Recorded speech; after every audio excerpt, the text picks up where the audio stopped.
જય શ્રી કૃષ્ણ. નમસ્કાર મિત્રો, સ્વાગત છે તમારું એક નવા વિડીયોમાં. ગમે તો શેર જરૂર કરજો. આજે આપણે શિવરાત્રિની એક વાર્તા, એક કથા સાંભળીશું. એકવાર પાર્વતીજીએ ભગવાન શિવશંકરને પૂછ્યું કે એવું કયું શ્રેષ્ઠ અને સરળ વ્રત પૂજન છે જે મૃત્યુલોકના જીવો સહજતાથી પ્રાપ્ત કરી શકે છે.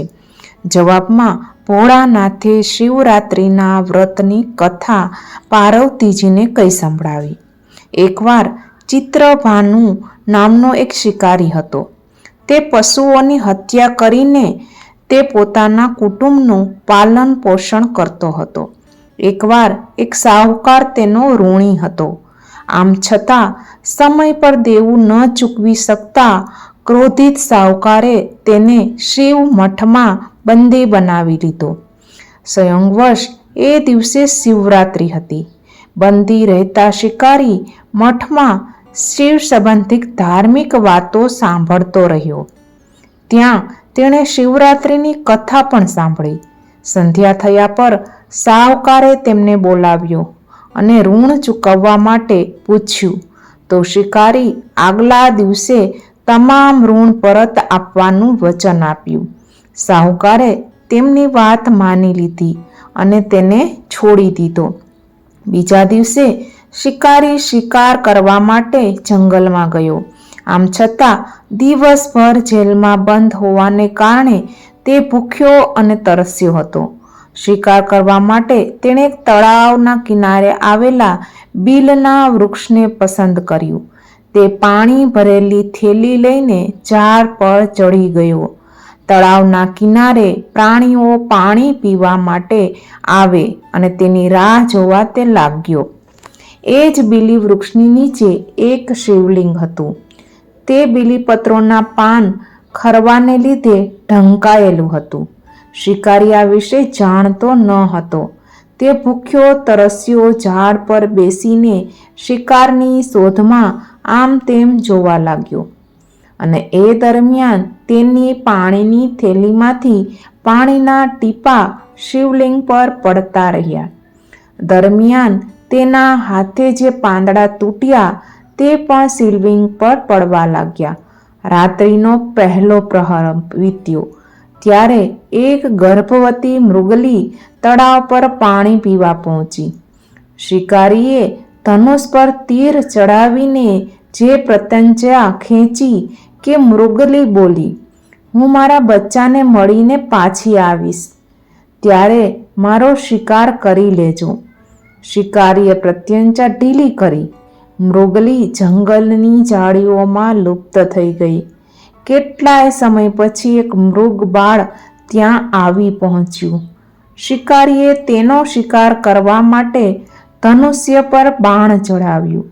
તેણે શિકારીને વિનંતી કરી કે મને મારી માતાને એક વાર મળવા દો, પછી હું પાછી આવીશ, ત્યારે તમે મારો શિકાર કરજો. શિકારીના હૃદયમાં કોઈ કારણે દયા આવી ગઈ અને તેણે તેને પણ જવા દીધી. બીજો પ્રહર પણ વીતી ગયો. ત્રીજા પહેરમાં એક બીજું મૃગબાળ ત્યાં આવ્યું. શિકારીએ ધનુષ્ય બાણની પ્રત્યંજા ખેંચવા ઉઠાવ્યું ત્યારે મૃગબાળ બોલી ઉઠ્યું. તેણે કહ્યું, હું મારી માતાની શોધમાં નીકળ્યું છું. તેમને અને મારા બાંધવને મળીને પાછું આવીશ. શિકારીએ કહ્યું, હું તને નહીં જવા દઉં. તારા પહેલા પણ એક મૃગલી અને એક મૃગબાળ ચાલ્યા ગયા છે, તે હજી પાછા નથી આવ્યા. ત્યારે મૃગબાળે કહ્યું કે મારી એક જ અંતિમ ઈચ્છા મારી માતાને મળવાની છે. હું તમને વચન આપું છું કે હું મારી માતાને મળીને પાછો ચોક્કસ આવીશ. શિકારીએ તેને પણ જવા દીધો. ત્રીજો પ્રહર વીતી ગયો. ચોથો પ્રહર શરૂ થયો. દરમિયાન એક મૃગ ત્યાં આવી પહોંચ્યું. તે પાણી પીવા ગયું, પણ શિકારીના ધનુષ્ય બાણની પ્રત્યંજાના અવાજે તેને સતર્ક કરી દીધું. તેણે શિકારીને જોઈ લીધો. તેણે કહ્યું કે હું મારી પત્ની અને બાળકોની શોધમાં નીકળ્યો છું. તેમને મળીને હું પાછો ચોક્કસ આવીશ. શિકારીએ તેને કહ્યું કે અગાઉ મૃગલી અને 2 બચ્ચા આવી જ રીતે આવીને જતા રહ્યા છે. શું તું મને મૂર્ખ સમજે છે કે હું તને જવા દઈશ? ત્યારે મૃગ બોલ્યું, તમે તેમનો વિશ્વાસ કરીને જવા દીધા છે, તો મને પણ જવા દો.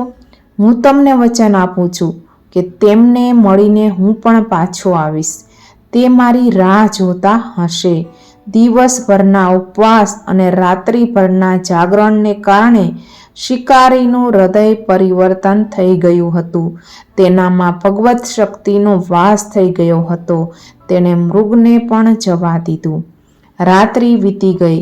સવારનો પ્રથમ શરૂ થઈ ગયો. દરમિયાન શિકારી બિલ્લીના પાન તોડીને નીચે નાખતો હતો.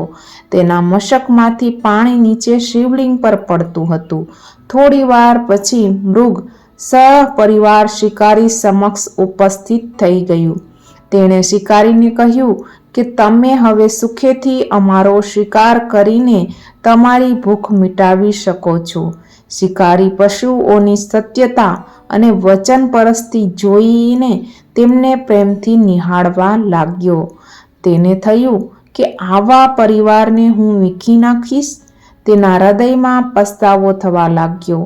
તેની આંખમાંથી આ હરણાઓ માટે પ્રેમની ધારા વહેવા લાગી. આખરે શિકારીએ પોતાના હૃદયમાંથી આ મૃગ પરિવારને મારવાનો સંકલ્પ માંડી વાળ્યો. તેનું મન હવે એ હરણાઓને હણવા તૈયાર જ ન હતું.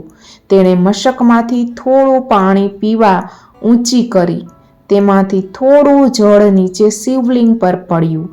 તે હળવેથી પાન આમ તેમ કરીને નીચે ઉતર્યું. તેનું હૃદય અત્યંત પ્રેમથી ભરાઈ ગયું હતું. સમસ્ત દેવલોક આ ઘટના જોઈ રહ્યા હતા. તેઓ આ દ્રશ્યને જોઈને ગદગદિત થઈ ગયા. તેમણે શિકારી અને મૃગ પરિવારને મોક્ષનું વરદાન આપ્યું. અજાણતા જ શિવરાત્રિના વ્રતનું પાલન કરવાથી શિકારીને મોક્ષની પ્રાપ્તિ થઈ. જ્યારે મૃત્યુકાળમાં યમદૂત તેનો જીવ લેવા આવ્યો તો શિવગણોએ તેમને પરત મોકલી દીધો અને શિકારીને શિવલોક લઈ ગયા. શિવજીની કૃપાથી જ પોતાના આ જન્મના રાજા ચિત્રભાનુ પોતાના પાછલા જન્મને યાદ રાખી શક્યા અને મહાશિવરાત્રિનું મહત્વ જાણીને તેના આગલા જન્મમાં પણ પાલન કરી શક્યા. જો વિડીયો ગમ્યો હોય તો વિડીયોને લાઈક કરી દેજો અને મિત્રો સાથે વિડીયો અચૂકથી શેર કરજો.